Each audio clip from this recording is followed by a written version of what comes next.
Morning students. इससे पहले मैंने कार्बन कंपाउंड के बारे में जो बताया था, अब हम इसके बारे आगे पढ़ते हैं एल्केन, एल्कीन और एल्काइन से संबंधित। अब ये एल्केन, एल्कीन, एल्काइंस क्या होती है ये जानना आपको बहुत ज़रूरी है। देखिए एल्केन में आप क्या करेंगे, जैसे मान लीजिए सबसे पहले मेथ है तो मेथेन है ना, तो कार्बन मान लीजिए आपने एक लिया तो हाइड्रोजन को क्या करेंगे, डबल कर देंगे। देखिए 2n2n लिखा है तो 2 × 1, यहाँ पर 1 लेंगे तो 2 × 1 तो 2 1 2 + 2 तो CH4। अगर मान लीजिए C2 लेते हैं तो यहाँ पर हो जाएगा H6 हो जाएगा, C2H6। मतलब कार्बन जितना होगा हाइड्रोजन उसके डबल का 2 ज़्यादा होगा। यहाँ पर मान लीजिए 3 है तो हाइड्रोजन कितना होगा, डबल का 2 ज़्यादा तो 8। 4 है तो डबल 8 होता है तो 4 का यहाँ पर 10। यहाँ 5 है तो 5 का डबल कितना होगा 10 तो यहाँ हो जाएगा 12। 6 का डबल 12 तो 12 का 2 बढ़ गया कितना होगा 14। ऐसे मतलब कार्बन जितना होगा हाइड्रोजन उसका डबल का 2 ज़्यादा होगा। इसमें डायरेक्ट डबल करना है, जैसे मान लीजिए लिखना है मेथेन था तो इसका मेथिन बनाना है, डायरेक्ट डबल। इसमें C2H4, इसमें C3H6, इसमें C4H8, इसमें C5H10, इसमें C6H12। समझ में आया बच्चों। अब अगला जो हमारा आता है एल्काइंस का। एल्काइंस में क्या करेंगे अपन, यहाँ पर CH करेंगे और यहाँ पर डबल से 2 कम, मतलब डबल होता 4 तो यहाँ पर 4 से 2 कम हो गया 2। डबल यहाँ पर 3 लिख दिए, कार्बन का बढ़ते जा रहा है, हाइड्रोजन डबल होगा 6 तो 6 के 2 कम करोगे तो 4। यहाँ होगा C4 तो डबल से 2 कम 6, 5 डबल से 2 कम 10 से 2 कम 8, C6 डबल से 2 कम 12 का 2 कम 10। तो जैसे इसका नाम था क्या, इसका नाम था मेथेन, इंग्लिश में भी मेथेन, इसका नाम था इथेन, मेथेन के बाद इथेन, एन लगाना है क्योंकि एल्केन है। प्रोपेन, फिर आपका 4 है तो ब्यूटेन, 5 है तो एन है तो पेंटेन, 6 है तो यहाँ पर हेक्सेन। मेथेन है तो अब यहाँ पर इन लगाना है तो मेथीन, फिर आपका क्या जाएगा एथीन, फिर आपका क्या जाएगा प्रोपीन, फिर ब्यूटीन, फिर पेंटीन, फिर हेक्सीन। अब आइन लगाइए, मेथीन था, अब लिखिए मेथाइन, फिर लिखिएगा इथाइन, फिर प्रोपाइन, फिर ब्यूटाइन, फिर पेंटाइन, फिर हेक्साइन। आया बात समझ में, तो आइन लगाना जाना है। तो ये हो गया हमारा एल्केन, एल्कीन और एल्काइंस। अब सबसे बात आता है कि इसका स्ट्रक्चर कैसे बनाते हैं, है ना, इसका स्ट्रक्चर को कैसे बनाते हैं। तो बच्चों अब मैं आपको स्ट्रक्चर के बारे में बताऊंगा कि एल्केन, एल्कीन और एल्काइन का स्ट्रक्चर कैसे बनाते हैं। तो सबसे पहले मैं आपको बना के बताऊंगा एल्केन का स्ट्रक्चर, ठीक है। एल्केन का स्ट्रक्चर जैसे मान लीजिए मुझे बनाना है मेथेन, फिर एथेन, डबल में 2 बढ़ा दो, प्रोपेन, फिर ब्यूटेन, 4 बनाता हूँ, है ना। तो कुछ नहीं करना, आप यहाँ पर 1 कार्बन है तो C करिएगा, 2 कार्बन है तो यहाँ CC कीजिएगा, 3 कार्बन है तो यहाँ पर 3 बार C कीजिएगा, 4 कार्बन है तो यहाँ पर 4 बार C कीजिएगा, 5 होगा तो 5 बार C कीजिएगा। और चूंकि सब सिंगल बॉन्ड है तो आप सब जगह क्या कर दीजिए, ऐसे करके सभी जगहों में क्या लगा दीजिए, सिंगल बॉन्ड। क्या लगा दीजिए आप सभी जगहों में यहाँ पर ऐसे सिंगल बॉन्ड। और जहाँ जहाँ पर आपका ऐसे आपने किया है वहाँ पर H लिख दीजिए। क्या लिख दीजिए, H लिख दीजिए, है ना। सब जगह क्या लिख दीजिए, H। तो आप देखेंगे कि आपका जितना भी H है वो इस H के बराबर होगा, है ना। चलिए मैं एक एग्जांपल देता हूं। जैसे मान लीजिए मुझे बनाना है C5H12, C5H12 बनाना है। तो सबसे पहले मैं क्या करूँगा, ऐसे C5 कर दूंगा। अब ऑलरेडी वो H12 आ जाएगा। कैसे आएगा, आप यहाँ पर 1 2 3 4 5 6 7 8 9 10 11 12 हो गया। तो आपका 12 हाइड्रोजन आ गए। ठीक है, वहाँ पर आप जगह H H H H H H H H H H H H कर देंगे। ठीक है, यह आपका हो गया एल्केन का बना लिया। अब मान लीजिए मुझे एल्कीन बनाना है। क्या बनाना है, एल्कीन। कोई भी एक नाम ले लेते हैं। एल्कीन का मतलब क्या, डबल कर देना है, जाने डबल। मुझे एल्कीन बनाना है ना। अब एल्कीन बनाने के लिए मुझे क्या करना पड़ेगा, जैसे मान लीजिए मैं यहाँ पर C2 लिखता हूँ तो H कितना करूँगा 4, डबल कर दूंगा। C3 लिखता हूँ, H कितना करूँगा 6। अब मैं इन दोनों का स्ट्रक्चर बनाता हूँ। सबसे पहले कार्बन और कार्बन के बीच में डबल बॉन्ड लगाइए, 2 कार्बन के बीच में। अब यहाँ 3 कार्बन नीचे में 1 2 एंड 3, और यहाँ पर चाहे इधर चाहे उधर डबल बॉन्ड लगा लीजिए। लगाने के बाद आप बैलेंसी चेक करेंगे। 4 हुआ, 1 2 ऑलरेडी था, 4 हुआ, ये देखिए 4 हुआ, ये 3 हो गया, 4 हो गया, ये 2 हो गया है, ये 4 हो गया। तो जहाँ जहाँ छूटा है वहाँ आप क्या कीजिएगा, ऐच कर जाइएगा और काउंट कीजिएगा, सेम आएगा। C2H4 देखिए, C3H6 1 2 3 4 5 6 है ना। तो ये आपका बन गया क्या, एल्कीन्स। अब बच्चों आपको बनाना है एल्काइंस। मान लीजिए क्या बनाना है, एल्काइंस बनाना है। डबल में 2 कम, जैसे यहाँ पर C2 तो यहाँ पर H2 डबल होता 4, 2 कम हो गया। C3 डबल होता 6, 2 कम हो गया 4, है ना। अब इसका स्ट्रक्चर बनाना है। तो 2 कार्बन है तो पहले आप 1 2 कार्बन कीजिए। यहाँ नीचे 3 कार्बन है तो आप 3 कार्बन कीजिए। बिल्कुल ट्रिपल बॉन्ड है मतलब आइन है, तो यहाँ पर आप 2 बॉन्ड और लगाइए, 3 हो गया। और इधर कहीं भी आप 2 बॉन्ड और लगा लीजिए, उधर भी लगा सकते थे। और बैलेंसी को चेक करना है। तो 3 ऑलरेडी है, ये हुआ 4, 3 ऑलरेडी है, ये हो गया 4, 3 ऑलरेडी है, हो गया 4, ये तो ऑलरेडी 4 है, और ये 1 2 3 है 4।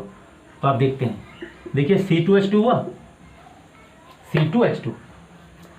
उसी टाइप से इसको देखिए 1 2 3 4, C3H4 देखिए, C3H4। तो ऐसे अपन स्ट्रक्चर को ड्रॉ कर सकते हैं, है ना। तो ये तो हो गया स्ट्रक्चर को ड्रॉ करने का तरीका कि हम स्ट्रक्चर को कैसे बनाएं। उसी टाइप से आप साइक्लिक कंपाउंड भी बना सकते हैं, है ना। बहुत सारी साइक्लिक कंपाउंड हैं, उन साइक्लिक कंपाउंड को बना सकते हैं। जैसे मान लीजिए मैं आपको लिखता हूँ CH2, यहाँ पर लिखता हूँ CH2, यहाँ पर लिखता हूँ CH2, ये देखिए साइक्लोप्रोपेन बन गया, है ना। फिर लिखता हूँ CH2 CH2 CH2 और यहाँ पर CH2, साइक्लोब्यूटेन बन गया, है ना। तो इस टाइप से अपन साइक्लोप्रोपेन साइक्लोबेंजीन के लिए क्या करेंगे, जब बेंजीन बनाएंगे तो आप यहाँ पर 6 कार्बन कर दीजिएगा, 1 2 3 4 5, यहाँ पर ऐसे 6, और अल्टरनेट एक घर छोड़ करके आप यहाँ डबल बॉन्ड लगा लीजिएगा, है ना। और यहाँ बैलेंसी को चेक कर लीजिएगा। तो आप जो बैलेंसी चेक करेंगे तो आप देखेंगे सब में 1 हाइड्रोजन का कम है। तो यहाँ पर ये जो बन गया, ये क्या बन गया, ये आपका बन गया बेंजीन। मतलब गिनेंगे तो बेंजीन का फार्मूला होगा C6H6, और ये फिर डबल बॉन्ड वाला कंपाउंड है, मतलब बेंजीन भी एक एल्कीन है। क्या है, एल्कीन है, लेकिन ये क्या है, अनसंतृप्त अनसैचुरेटेड भी है, लेकिन ये है एरोमेटिक, एरोमेटिक क्योंकि इसकी एक विशेष खुशबू आती है। एरोमेटिक यौगिक है कौन, एरोमेटिक कंपाउंड है बेंजीन। लेकिन एक और खास बात है, ये अनसैचुरेटेड भी है क्योंकि डबल बॉन्ड है, तो ये अनसैचुरेटेड है, मतलब हिंदी में बोलते हैं असंतृप्त यौगिक है, अनसैचुरेटेड कार्बन का एक कंपाउंड है।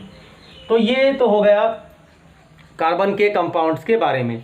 अब कार्बन ब्रांच बना सकता है। जैसे मान लीजिए मैं ऐसे कर रहा हूँ, है ना, ऐसे किया और कहीं से ऐसे करके निकाल दिया, या फिर ऐसे करके निकाल दिया, तो ये ब्रांच बन गया, शाखा बन गई। तो आप अपने हिसाब से यहाँ पर ऐसे करके उसकी संयोजकता को कंप्लीट ऐसे कर सकते हैं, ठीक है। तो ये भी कार्बन की प्रॉपर्टी है कि कार्बन जो है आपका नॉर्मल साइक्लिक कंपाउंड, रिन कंपाउंड बना सकता है, ये कहा। अब अगला जो हमारा टॉपिक आता है बच्चों, वो आता है कि क्या मुझसे दोस्ती करोगे। इसका जो आपका बुक में लिखा है ना, would you like to friendship with me, would you like to friendship with me, ये जो टॉपिक लिखा है, इसका लिखने के पीछे ये मतलब नहीं है कि आप किसी से दोस्ती कर रहे हो, मतलब कार्बन जो है वो इनवाइट कर रहा है, कार्बन जो है वो दूसरे हेटेरो एटम्स को, दूसरे परमाणुओं को, जो नॉन मेटल्स होंगे, उनको इनवाइट कर रहा है कि आप आओ और मुझसे आप दोस्ती करो विथ ए कोवेलेंट बॉन्ड, मतलब आप आइए और मेरे साथ आप साझा कीजिए, आप मेरे साथ शेयरिंग कीजिए और शेयरिंग करके आप मेरे साथ दोस्ती कीजिए, है ना। इसको बोलेंगे अपन सहसंयोजी बंध या कोवेलेंट बॉन्ड। तो बच्चों इसमें दो चीजें बहुत इंपॉर्टेंट है, जब मुझसे दोस्ती करोगे जो टॉपिक है उसमें दो चीजें इंपॉर्टेंट है। एक आपका आता है ग्रुप, मतलब एक आपका आ जाएगा, है ना, फंक्शनल ग्रुप, क्रियात्मक समूह, है ना। एक क्या जाएगा, इसमें एक महत्वपूर्ण टॉपिक आएगा, क्या, फंक्शनल ग्रुप, और एक आएगा विषम परमाणु, है ना। हेटेरो एटम्स, जैसा कि मैंने आपको बता दिया है कि हेटेरो एटम्स का मतलब ये है कि कार्बन को अगर छोड़ दिया जाए कोवेलेंट बॉन्ड में, अगर आप कार्बन को और हाइड्रोजन को छोड़ दो तो इसके अलावा जो भी नॉन मेटल्स आपके आ जाएंगे, जैसे सल्फर आ गया, नाइट्रोजन आ गया, ऑक्सीजन आ गया, है ना, तो ये दीज एलिमेंट्स आर नॉल्ड एज हेटेरो एटम्स, ठीक है। क्योंकि जब तक आपके पास हेटेरो एटम्स नहीं होंगे, विषम परमाणु नहीं होंगे, तब तक कोई कंप्लीट नहीं होगा। कंप्लीट होने के लिए क्या चाहिए भाई, आपको एक नया स्पीसीज बनाना है, एक नई जाति बनानी है, तो आपको क्या करना पड़ता है, हाइब्रिडेशन करना पड़ता है। ठीक इसी टाइप से आपको एक नया फंक्शनल ग्रुप बनाना है, मतलब आपके पास नॉर्मल एल्केन है, अभी एल्केन, एल्कीन, एल्काइन, तो एल्केन से अभी आपका एल्किल फॉर्म होगा, वो आपका एक रेडिकल बनाएगा। तो दो चीज जानना जरूरी है, एक जानना जरूरी है रेडिकल, जिसको अपन हिंदी में बोलेंगे मूलक, क्या बोलेंगे, मूलक, और एक आएगा क्रियात्मक समूह या इसको बोलेंगे फंक्शनल ग्रुप, क्या बोलेंगे, फंक्शनल ग्रुप, या इसको बोलेंगे प्रक्रियात्मक, हिंदी में प्रक्रियात्मक समूह या क्रियात्मक समूह। अब ये होता क्या है, चलिए मैं कंसीडर करते हैं, जैसे मैं सबसे छोटा एग्जांपल लेकर आपको बताना चाहूंगा। जैसे मान लीजिए हमने एक बोलते थे एल्केन, है ना, जैसे मेथेन क्या है, एक एल्केन है, मेथेन, एन लगा, एल्केन है। अगर मान लीजिए मेथेन से एक H को हटा दिया जाए और उसके जगह में, है ना, एक H को हटा दिया जाए तो ये क्या हो जाएगा, ये CH3 हो जाएगा, CH4 क्या हो जाएगा, और वहां पर एक कमी खलेगी, एक हाइड्रोजन की जो कमी है वो हमेशा रहेगी। तो उस कमी को पूरा करने के लिए कौन आएगा, यहां पर आएगा कौन, फंक्शनल ग्रुप आएगा। कौन आएगा, फंक्शनल ग्रुप। तो मेरा मानने का मतलब ये है कि जो यहाँ पर जो CH3 बना है ये आपका क्या है, ये आपका रेडिकल है, क्या है आपका, रेडिकल है, जिसको अपन क्या बोलेंगे, शुद्ध हिंदी में मूलक बोलेंगे, है ना। अब ये मूलक और ये प्रक्रियात्मक समूह, ठीक है, ये दोनों आपस में कंबाइन हो जाएगा, तब जाकर के एक फार्मूला बनेगा जिसको हम लोग क्या बोलेंगे, क्रियात्मक समूह बोलेंगे, ठीक है। तो ये जो क्रियात्मक समूह है, जैसे हम बोलेंगे कुछ कुछ हमारे कोर्स में लिमिटेड फंक्शनल ग्रुप्स हैं, 4 या 5 ही हैं 10th क्लास के लेवल में, तो 10th लेवल में हमको 4 या 5 फंक्शनल ग्रुप पढ़ने रहते हैं ओनली। तो बच्चों क्या क्या पढ़ना है वो ध्यान दीजिए। सबसे पहले आपको पढ़ना है हेलो, हेलो, इसको हेलो बोलते हैं, हेलो मतलब इसमें आ जाएगा आपका फ्लोरो, क्लोरो, ब्रोमो और आयोडो। नाम तो फ्लोरीन, क्लोरीन, ब्रोमीन और आयोडीन है, लेकिन चूंकि हमने हेलो बोला है, हेलो मतलब हेलोजन से हेलो आया है, तो जैसे हेलो आया वैसे फ्लोरो, क्लोरो, ब्रोमो और आयोडो आया।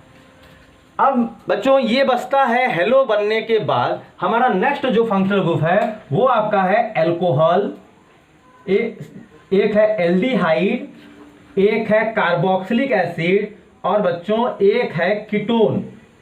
अभी मैं आपको इसको ओपन करके बताऊंगा आपको। इसको यहां पर मैं जो ये बॉन्ड लगाया हूं ना, अरे भैया जैसे मैंने CH3 के बगल में एक बॉन्ड लगाया था ना, बॉन्ड है ना, बॉन्ड का मतलब होता है कि कोई भी फंक्शनल ग्रुप जो है जब भी आएगा तो वो रेडिकल से मिलेगा, तो दोनों मिलकर क्या करेंगे, शेयरिंग करेंगे और एक नया, है ना, फार्मूला बनेगा। तो OH लिखा है तो इसको बोलेंगे अपन एल्कोहल, हिंदी में इंग्लिश में दोनों में ही एल्कोहल बोलते हैं। CHO लिखा है तो उसको अपन बोलेंगे एल्डिहाइड। COH लिखा है तो इसको बोलेंगे कार्बोक्सिलिक अम्ल, कार्बोक्सिलिक एसिड के नाम से जानते हैं।